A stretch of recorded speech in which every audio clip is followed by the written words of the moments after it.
Welcome back to the Triple Double Watch, guys. Today we are back with a baseball video. Every baseball video we do, I got the Cardinals something on. What do you got on today? Oh, okay. Well, first preseason football yeah, fair game enough. today, and this is Massive Patriots and there you go. So we're here to recap some of the trade deadline. A lot of moves were made, big time. Soto on the move, more guys all throughout. Probably the biggest trade deadline in at least 5 years, I'd say, but maybe more. Yeah, most likely. I mean, obviously not very often you see some of the talent get traded that we saw this year. So yeah, so let's get right into it. Very first one, well, not the first one that happened, but the biggest one that happened, Soto to the Padres. Along with Josh Bell. Yep. They ended up getting them in a package. And the return was Mckinstry, Gore, C.J. Abrams, Luke Voigt, and 3 other high prospects. Yep. I think it was, the number 2 or 3? Yeah, I think, yeah, and it was 2. Yeah. I don't have the exact guys up, but they got one of the biggest packages in recent memory.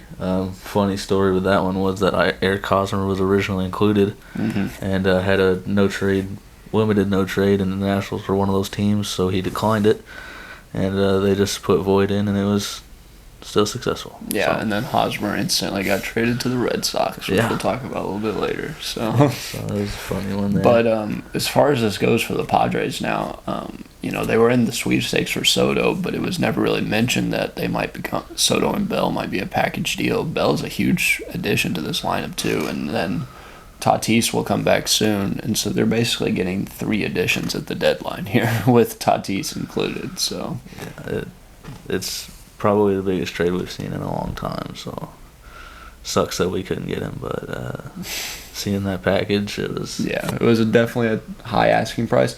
And I mean, I think in the Nationals position, they did a good job though too. So yeah, the Padres also went out and probably made the second biggest move of the deadline. They got Josh Hader from the Brewers. So this was kind of shocking.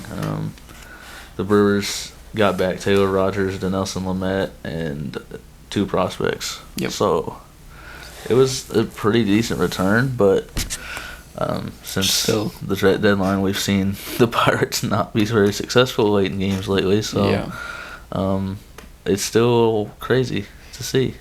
Yeah, for the Brewers, it just kind of shows how much they like and trust Devin Williams, and kind of ironic that as we record this, just the night before, he gave up a walk-off home run to the Pirates after the trade deadline. And then he pitched again today, but I think he was fine in his inning, and then they went to extras. But they get Taylor Rogers back, who is a lesser Josh Hader.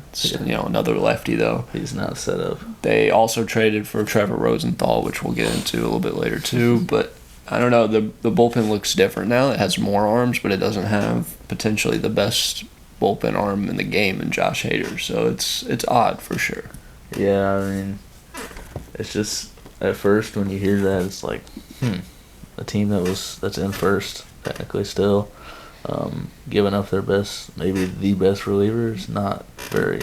Yeah. It's not heard of. So that was definitely an odd one, but it kind of made sense. Small market. He was going to be up. And they're looking for the future and for sure in this. But as far as the Padres go, I think it's another move. Like, if you're going all in, go all in. Yeah. And they didn't give up too heavy. Going back to the Soto, I mean, I've heard people saying that they could, if they don't get where they want to be this year, they could just flip him and get their prospects right back. So. We'll move on to the Yankees getting Frankie, Montas, and Lou Trevino. And they gave up 4 prospects, and I don't think they gave up anything crazy, high. I don't remember what numbers they were, but 4 prospects, and they got not only Montas but added Trevino in. So that was a pretty big one. And then ended up actually sending out one of their starters later on in the deadline. So. Yeah. Overall, for a team that has World Series aspirations, it never hurts to grab another arm, and this guy instantly is going to be at least their 3rd best, maybe their 2nd best, behind Garrett Cole, and Nestor Cortez has been really good this year. But behind that, everything was still up in the air. Louise Luis Severino. Yeah, has been injured off and on, so that's always a question mark. And like you said, Montgomery then got shipped out too. So, well, I mean, if you roll into the postseason with 4-man rotation of Cole, Cortez, Montas, and Severino if he's healthy, exactly, crazy. And then if you don't have Severino, you find another guy. They have other guys that have been good and plenty of bullpen arms now for sure too. For sure. And then we'll move on to an interesting one. We were at Truist Park when this one went down. And side note, Jesse Chavez went out in this one, and he's been the most traded player. Yeah. So me and Ant were driving down to Atlanta, and during the drive, I was like, wow, Jesse Chavez is the most traded player in history? 9 times he had been traded. And then whatever you're reading said a 10th is unlikely. Yes, unlikely because, Braves like him. He's had a good year. He fits well. But then somehow Raciel Iglesias became available, and Jesse Chavez had to be dealt. For this price, the Braves got a steal, I believe. I don't know much about Tucker Davidson. Raisel Iglesias to the Braves for Chavez and Tucker Davidson. He was kind of bounced back and forth. Big TikTok guy. He posted a TikTok of the Braves after he got traded. He actually pitched, started a World Series game last year. I don't know if you remember that, or it might have been a different playoff game. Yeah. I don't remember. But he's just been up and down. He's not really solidified any role with them. He could just inconsistency, but he's got potential. And then you got a 38, 39-year-old Chavez. Yeah. For Raisel Iglesias, that just felt like a steal. It seemed like one for me from the Angels' perspective that they signed Iglesias to this 4-year, $58 million, and he's probably worth near that much. But the Angels are in a very rough situation now with Trout on the books for a long time, and he deserves that money. But now, he's had some injury problems. If they want to re-sign Ohtani after next year, he's going to get big money. Rendon's on a big money contract and now injured. So they're running into money problems already. It seemed like one of those where they said, all right, we'll try to piece a bullpen together the next 2 years on cheaper contracts and save some money, get more bats, and lower in the lineup, because the bottom half of their lineup has been terrible. If they want any chance of being a playoff team in next year and the years after, they have to fix some of that. So that was an interesting one. Alex Antopolis just keeps making big money. But W move for the Braves for sure. And then the first move of the deadline day was the Twins getting Jorge Lopez.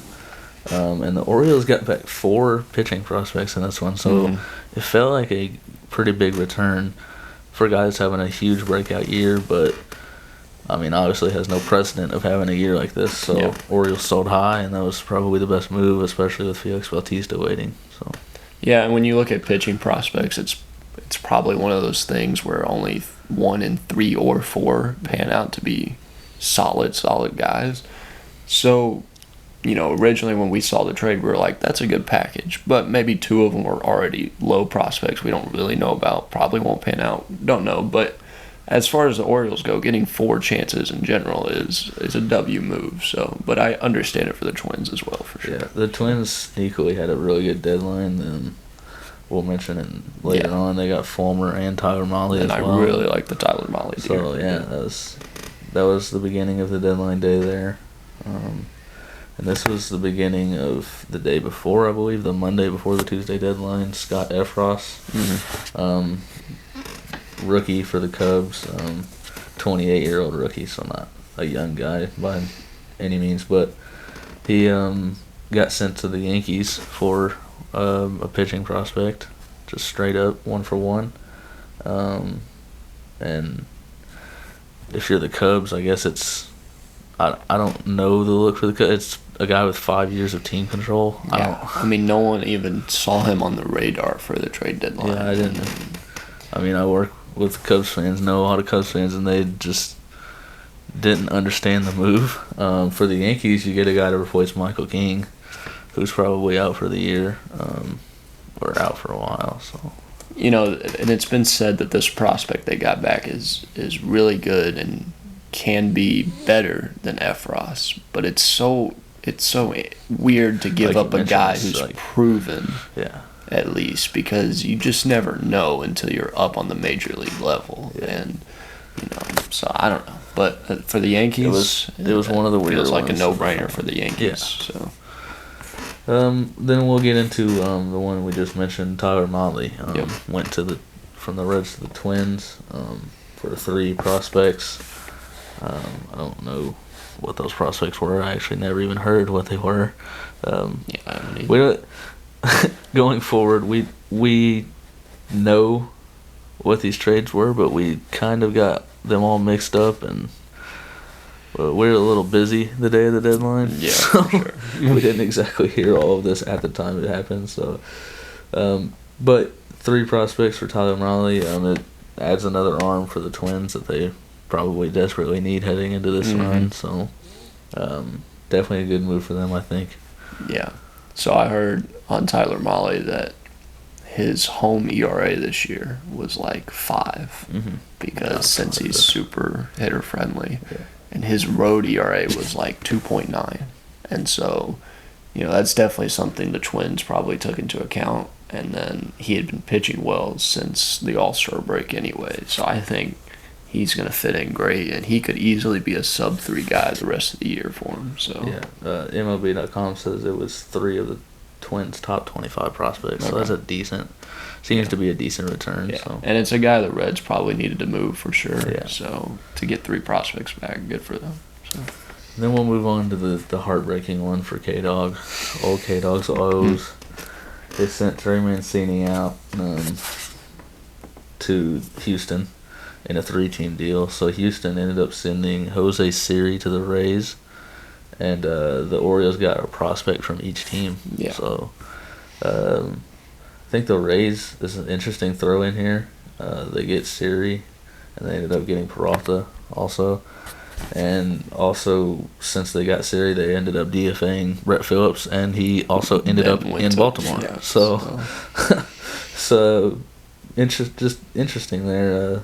I don't think it was related. I think he ended up. Yeah, it was a different trade technically. So yeah. That was an interesting one, and obviously Orioles fans don't want to see Trey go anywhere. Yeah, but it just feels like both of the guys they sent out, Lopez and Mancini, they have guys to replace. So. Yeah. As tough as it is for Orioles fans, I think all 3 teams in this trade got exactly what they needed out of it. And it's just, maybe you make a push and maybe you slide into that 6th seed, but in the end, getting a couple guys for the future is better than Trey Mancini right now, even though it definitely hurts, even as an outsider, watching that. But so it was good for all 3 teams. Yeah, and Houston gets a guy that can DH. He can play first. He can play the outfield. So he'll probably get some left field starts if I had to guess. If Brantley stays out too. So. And Gurriel's been struggling some, so it works all the way around for him. This was a trade that kind of went under the radar. The Blue Jays added a couple relievers from the Marlins for one of their top infield prospects. So if you're the Marlins, you're probably not making a push anytime soon. So you get a guy for the future, and you just give up a couple bullpen arms that you can probably replace in a rebuild right now. So especially one of them being older too. Yeah, so. But the Blue Jays, you add 2 guys to shore up the bullpen, you're making a run. So I think this is a win-win for both sides as of right now as well. Yeah, and they said the infielder is still highly ranked, but he's been hitting for no power lately in the minors, and the Blue Jays infield is so set anyway. It's like Chapman, Bichette, and Guerrero going nowhere, and then you have Espinal, now Whit Merrifield. Those guys, one of them will be around for a couple years, I'm sure. So so it was. There's Zach no Pop, worries on that infield. Yeah, Zach Pop and Anthony Davis were the relievers going to the Toronto, and Jordan Groshans. Yes. Was the prospect heading to Miami. So then we'll move in. Another outfielder the Rays picked up was David Peralta for a catching prospect. I'd have to see how high that catching prospect was. If I had to guess, he was probably not insanely high for a guy like David Peralta. But also a rental. So. Yeah. But that's another guy. I mean, they've lost a couple outfielders. And then Brett Phillips got DFA'd, so you get Siri and Peralta. I feel like those are pretty good replacements there. So, I like this one for the Rays too. And then this is another interesting one. So, we're in Atlanta, and they were playing Philadelphia. And we're sitting row 3 in the outfield. Yeah, and BP was going on for Philadelphia, and didn't really notice this, but I saw a video that you sent me. Yeah, I didn't see it for a while. Mickey Moniak getting taken off the field during BP because he was traded to Los Angeles. Yeah, I don't even think I realized he was there. I think by the time we got in, he was probably that had already happened. Maybe so, but I guess I didn't realize he was even on the major league roster at the time. I thought he had got sent back down, and he's been sent up and down so many times this year. I just didn't know. We'll put these together. There's technically 2 trades between the Phillies and Angels. Yeah. The Phillies acquired Syndergaard and Brandon Marsh from the Angels, which was a questionable move, sending out Marsh, but not Syndergaard. And the Angels got back Moniak, a catching prospect and an outfielder prospect. So, it's, like I said, it's kind of questionable for Marsh. I mean, you get back a former number one pick in Moniak. Well, it was questionable before they did that because Marsh was for the first for the catcher, and then they get back Moniak. So that's fine in reality. You know, you're kind of just taking a shot on Moniak to be better than Marsh, but Marsh has looked all right and looks like he could fill out to be a nice player. But Syndergaard had to be dealt for sure. He was on a 1-year deal. They're not competing for anything this year, so I mean, for the value they probably for Syndergaard, it was good for sure. Yeah, and then the Phillies also went out and got David Robertson for a pitcher prospect. Yep. And we saw his first save the next day. He came in the 9th and struck out 2 of the 3 guys in a perfect inning. So he looked pretty good first outing. So I think that's huge for them to have a guy at the back end that can probably slide into the permanent closer role, I would think. Yeah, they had high hopes for Knebel, signing him in the offseason. He ended up pitching in like the 5th game. Yeah, so and he's been, I don't know his role. He's been solid, but he's, like, we just said, bounced around in his role some and whatnot. I think this will be their permanent 9th, and it allows them to fill in spots with Knebel and Alvarez and some of the other guys in the bullpen. So for only one prospect, it was a great move for them. Yeah, for sure. And their division rival, who they're still technically competing with, I don't think they're going to be making a division run, the Phillies, but the Mets are making a division run. And this is one of my questionable moves for teams that were contending making trades other than the Brewers trading Hader. The Mets traded for Darren Ruff, who's not by any means bad, but they sent out J.D. Davis and 3 prospects. Yeah. And it's like J.D. Davis hasn't really done anything wild per se, but it just feels like he was a very similar player to Ruff, and you added 3 prospects to San Francisco in the deal, so it was questionable for me. Yeah, 3 prospects seems like a lot. Darren Ruff smacks lefties more than Davis even, but 3 prospects is just a lot. When we saw that originally, we didn't see what type of prospects the Mets had gave up. We assumed they gave up something a little extra, but at the time we were discussing, we thought like 1 prospect, maybe 1 decent one. And then, almost straight up. J.D. Davis could still be a great player. I think, so. Exactly. And so for the Giants, when this looks like kind of a lost year right now too, J.D. Davis gets an everyday role, and then you get 3 extra prospects. Great move for them. And if Darren Ruff helps them win a World Series, though, well, great move for the Mets then. So, I think the Mets added just these platoon guys that can come in and get ABs. Ruff and Vogelback might just straight be DH almost versus righties and lefties. Yeah. So. And then across the town... Oh no. I felt like a pit in my stomach when this notification popped up on my phone. I mean, it's pain just scrolling to it now. Harrison Bader is no longer a Cardinal. He's a New York Yankee.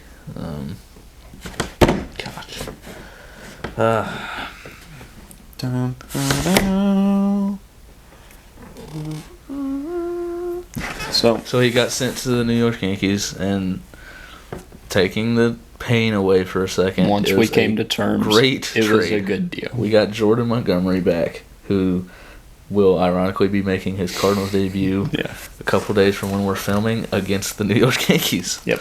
And from what I've heard, Harrison Bader has a shot at not being back for the season. Yeah. Worst case scenario. So it's in the end a great move, I think. Harrison Bader only has one more year of team control, and Dylan Carlson has looked spectacular in center field. So exactly. And Newt Barr just walked off today. And throw this in there. I didn't mention this to you, but I was watching Ollie Marmol's post-game press conference, and they asked him, "Is Newt Barr sliding into an everyday role?" And he said, "We're just looking at people that are performing at the time," and he said he's performing. So basically, kind of saying, Newt Barr might be an everyday guy now. So it's not a terrible trade when you look at it without the pain of just an energy guy like Bader is. That was more of his role than anything, defense and just keeping the energy. But yeah, we got back a lefty. That was another guy that has another year of team control. So. Exactly. What's crazy, like, neither of these guys appeared to be on the trade market at all. Bader had been talked about before last year, just a tad. But what's weird about it is Jordan Montgomery had been pretty good this year. So I was kind of surprised the Yankees wouldn't want to keep him. And they're kind of taking a flyer on Bader here because, he'll be good next year. He may or may not come back this year. I think he finds a way to come back this year. But if he just doesn't get back into form, which because, you don't swing for 2+ months, you don't get back into form, what did the Yankees gain out of it this year when this might be their best year in the next 3? Yeah. So I don't know. And so, you take that away, and for the Cardinals, I think it was a great deal, but it just hurts losing a guy like that. It obviously hurts, and, best case scenario for the Yankees, you get a guy that's definitely a far superior center fielder than anybody they have defensively. And, that lineup's so stacked, you can hit Bader ninth. And he probably would. And he's probably better than Hicks hitting anyway. Yeah. I think still. So, anyways, that was painful, but I think a good move in the end. Another good move was the Padres. And he's a New York guy. I don't know if he is a New York guy. So we sent him home. At least we got him to where he's comfortable. So the Padres kept moving on here. They also got Brandon Drury on the day for an infielder prospect. I think this might have been for the value, the best move they made. It's true. So so they got Brandon Drury from the Reds, who's having a great year. So he probably slides into a maybe platoon second base, maybe DH role. Yep. Could maybe end up being an outfield piece. I'm not sure. But probably just turns into a platoon guy. Kind of similar to what Cronenworth used to be. Kind of played around everywhere. So, like you said, I think this was one of the better moves they made. It doesn't hurt to have options. And the Padres have a lot of options. A lot of flexibility there. First at-bat Drury for the Padres. Grand slam. So, welcome to San Diego. The Braves made a couple other moves. They traded away Will Smith and got Jake Odorizzi, which at the time you're like, Will Smith's their 8th inning guy. That's pretty big. But then you look and they've got 3 really good lefties in the pen already. I didn't even know they had that third one. Yeah, Dylan Lee. I think. And he's good too. When I looked into him, Lee, Matzik, and who's Minter. So yes, 3 really good lefties already. So you get Odorizzi back, who could end up coming into what he used to be. Yeah, I mean he's been a good starter, this year. So. He really has. Yeah. Since coming back from injury, and for the Astros, they didn't have a reliable lefty. The rotation is already stacked. Lance McCullers is on his way back for him too. So it's kind of just a win-win for both teams. The Braves also went out and got Robbie Grossman for a pitching prospect from the Tigers, who feels like the Adam Duvall replacement. Similar to last year, they went out and got some outfielders to replace their injuries. So Grossman could become a huge piece for them, and got to see his first hit with the Braves. Exactly. The day after the deadline. Too, yeah. A line drive off the wall and right. So yeah, that was pretty cool to see. And they gave up one prospect, so yeah. And Grossman feels like one where if everybody stays healthy for the Braves, he might actually have not much of a role at all. But it's a big insurance if anything happens with Ozuna, anything happens with Rosario. Yep. Either of them become ineffective. Either of them just literally can't play defense anymore. I mean, those things just happen to some of those guys like that. So it's very good to have insurance like that. That's what they did with Duvall and Rosario last year, and so they'd go do it again this year. Yeah. And then this one, I feel like was a pretty big one. Whit Merrifield to Toronto for 2 prospects. I think you kind of mentioned it earlier. He could play second or be an outfield guy for them. So I feel like this is a pretty big one if he's healthy the rest of the year. So yeah, so it's weird because 3 weeks ago he was unvaccinated. Yeah, they played in Toronto and he couldn't play. Now he's full-time in Toronto, so I'm assuming he's getting it. I would definitely think if you trade for the guy, he's probably... There were some discussions beforehand or something. That's what I was going to mention on, like, the Montgomery Bader deal. It's like, who called who in that? Like, how did that... Some of these, it's like, how did this come about? I would assume the Cardinals called them. Probably. Because we needed pitching, so you would think... Yeah. So... But that one was pretty cool, pretty big, I think, to me. Mm-hmm. Could be pretty impactful. So, we mentioned a little bit earlier, Red Sox got Eric Hosmer, which was kind of and 2 prospects. Yeah, and 2 prospects. That's how much the Padres were willing to give them up. Yeah. So that was pretty interesting. The guy that the Padres ended up getting back was a former number 12 overall pick. But it's lingered in Double-A for... Yeah. And then another kind of smaller deal was the Cubs trading Chris Martin to the Dodgers for Zach McKinstry. The Dodgers give bullpen help for a guy that's just one of those pieces that just doesn't get a role with them, So yeah. Cubs, that was a Cubs reliever you could see getting traded. So exactly. A funny one here: the Astros getting Christian Vasquez, who was hitting BP for the Red Sox in Minute Maid Park when he was traded. Yeah, that one was weird. A guy that's been a Red Sox for his whole career, pretty much. So that one's interesting, and I've been keeping an eye. He still has not been in the lineup yet, even as a DH. I guess they're just fully getting him acclimated with the pitching staff and stuff. And he was traded for a player to be named later, so no really return yet. Yeah, I know that was what was interesting. Was I feel like you could get something if you're the Red Sox if you really wanted to trade him. I don't know what this player would be named later is obviously going to be, but. I think also in the Cardinals Bader deal, we're also sending a player to be named later for Montgomery. Another player traded for a player to be named later was Tommy Pham. He was sent to the Red Sox from the Reds, so that was an interesting one. The Red Sox, I don't know the direction here. They traded away some guys and they didn't really get better. They didn't really get worse. Yeah, I don't know. They're still pushing for that wild card. I guess rentals, but Hosmer's obviously not a rental. I don't know. Yeah. Another weird one was the Dodgers getting Joey Gallo. I really don't get the point here. I mean, maybe for defensive purposes, but they already have 2 guys that are huge strikeout guys and struggling offensively from the left side in Bellinger and Muncy. So what's the draw of acquiring Joey Gallo here? Hoping a change of scenery helps. Yeah. Hoping he finds some Texas and his Texas self. But it's one of those things, a power bat in October, just one swing can change. It's true. They ended up only giving up 1 pitching prospect, I guess. Yeah, I think they still worry, too, that, about injury with Chris Taylor and even Mookie Betts has been out once or twice, It's just another one that I just think they wanted depth come postseason.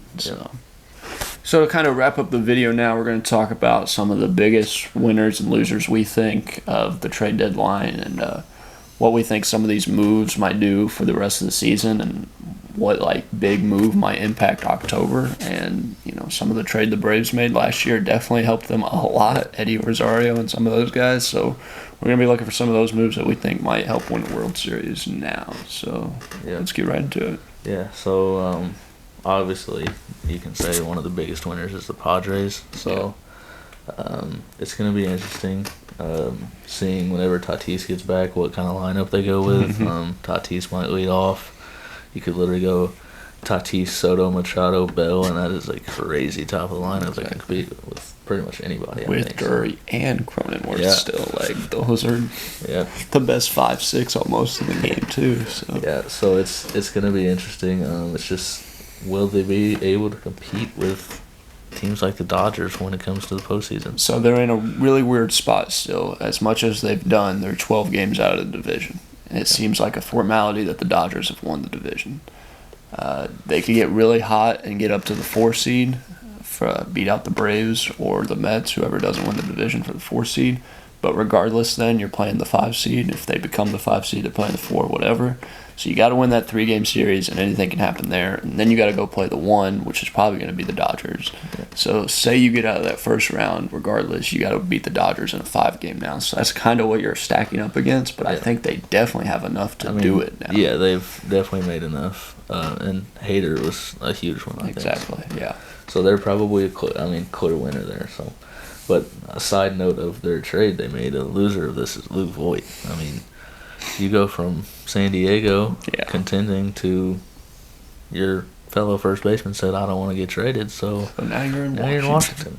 I mean, you get in a true everyday role now. It's true, I guess. Has he made his debut with them? He did tonight. He did? In a 5-inning game, by the way. Yeah.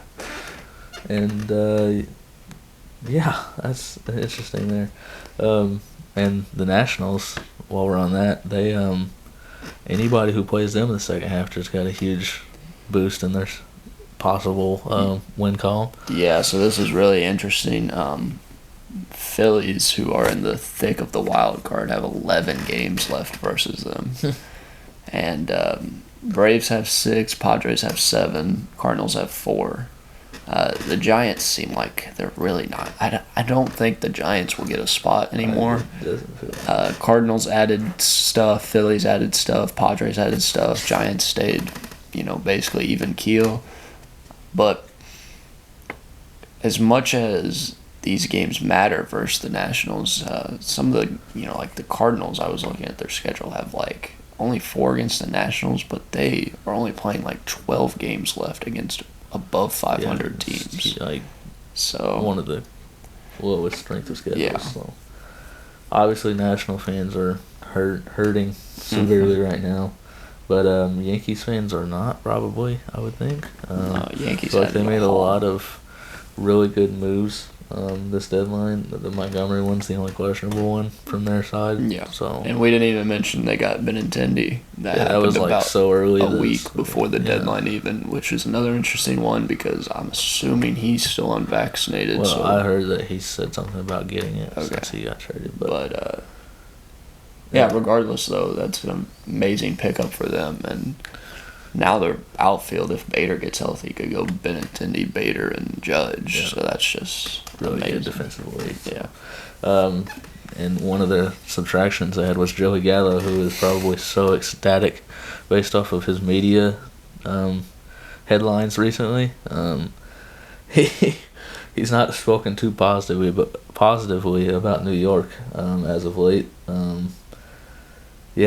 he's probably loving his move to LA right about now. In a Q&A with him, what's it been like for you when Yankees fans notice you on the streets? Are they rough on you away from the ballpark too? Gallo said, I don't go out in the streets. Person said, that's sad. Gallo said, yeah, I really don't want to show my face too much around here. That's the reality of playing in New York's just not kind. And for him to be that much happier to go to the second biggest market in baseball. Another huge city in America. Exactly. I mean, it's more, not as much media probably, but just as much maybe. Exactly. So, I can't imagine what he's been faced with. But I'm rooting for him, though. So. Yeah. And as we mentioned, the Red Sox, the Yankees, obvious big rival, they had a weird deadline, so don't know if you'd consider them a loser by any means, but it's just an odd one. The fans have to be in just disarray, though. If you're a Red Sox fan, you're like, what is going on? What are we doing? The Mets are a similar situation. I mean, you don't necessarily, you added guys, but you didn't add the guy. What are these guys for you? So they're hoping DeGrom is DeGrom. That's what they added, I guess. I guess so. And then I got to mention it. my man K-Dog's a loser. The rest of the Orioles fan base is a loser. Just for the simple fact. Because you lost your guy Trey. I mean, I know that's painful. So, but I feel like they made the right move still. The Orioles themselves are winners, I would say, but the fans are losers in this scenario. So, yeah. Anyway, I think I'm going to get into a little bit of second half predictions with these. Not really second half predictions, but, what these guys' roles are going to be with their new teams. Yeah. Real quick, I do want to mention, though, the Cubs traded all their bullpen pieces, but we did not mention Contreras and Happ. I predicted the Contreras one, but I didn't think they'd keep both of them. And the Contreras one still baffles me because I've still heard no talks on a contract discussion, and he's up after this year. Happ at least has one more year of team control. They just must have not been getting great packages for him because the Cubs have clearly been.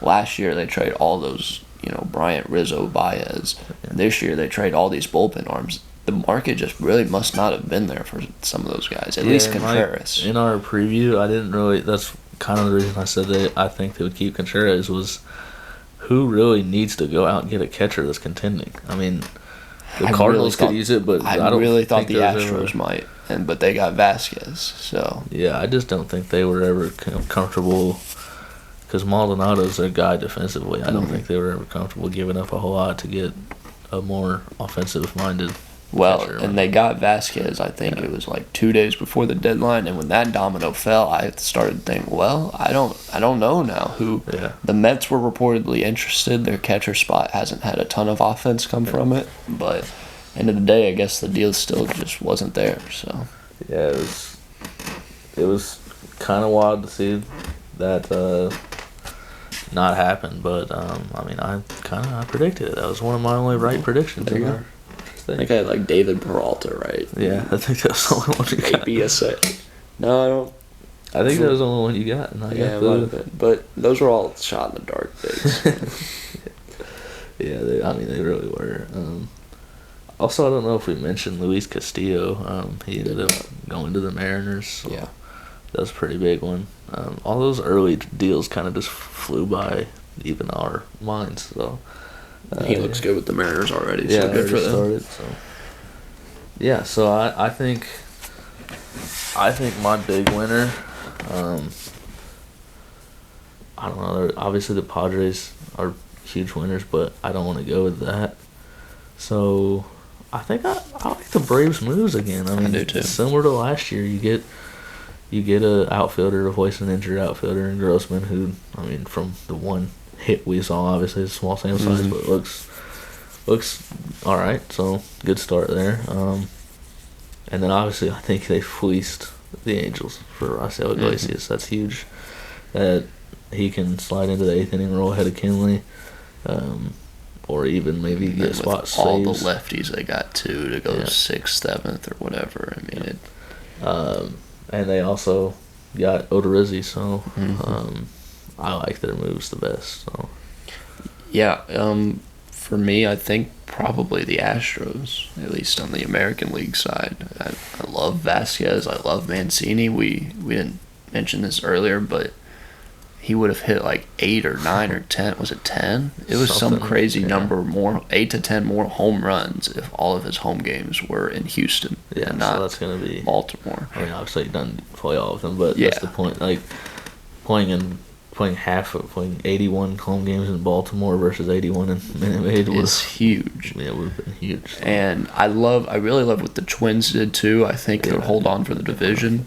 But come playoff time, I just still don't think the Twins have enough in their rotation to get it done. I originally predicted Cleveland second half winning the division, but they did really literally nothing. Yeah, they didn't do anything. So I definitely agree. Minnesota looks the best right now. So after the deadline, I could easily see Astros Braves again in the World Series. Both of them were already getting hot again at the right time. Added the perfect pieces they both needed. And it could easily be a rematch. I saw a TikTok earlier today that said Alex Antopolis is the best GM in baseball, and it's not close. Like, he just makes the perfect moves to fit their team, and it was shown last year in their run. I mean, you lost Acuna for the year, and you go and get Soler, Rosario, Duvall back, and those guys were huge in the postseason and got them a World Series. So. And a big thing too is it mentioned it in that video you sent it to me that they lock up guys like Riley early. I mean, they're paying. That video said, I think they're paying Acuna, Albies, Riley, and Olsen. Yes. Average annual value of like $15 million, and none of them are going to be over like 35 when they're paying them. And that's just absurd. And that's unheard of almost, but it's really great because you look at long-term contracts in sports in general are scary. They're extremely scary. But I would much rather sign somebody to a 10-year deal from 25 to 35 than 30 to 40. Yeah. So you look at the Angels as kind of my basis. They signed Pujols away from the Cardinals. And in all reality, it was a great move by the Cardinals, too. You sign that big of a contract for 10 years, you're not getting the value in those last 5 years. You're just, signing that contract, you're automatically not getting the value. So now the Angels had Pujols on the books for a while. Now they have Rendon on the books that already looks like could be a disaster, especially in the later years of his contract. But now the Braves are getting Riley. They're paying him $200 million for 10 years, but it's his prime years. If they don't want him at age 35, they don't have to have him anymore. So it's really perfect because if you're gonna do it at any time, 25 years old is the time to do it. And people question players like Acuna and Albies when they sign their deals for so small. They question players like that, like, why are you signing things this young? You have potential.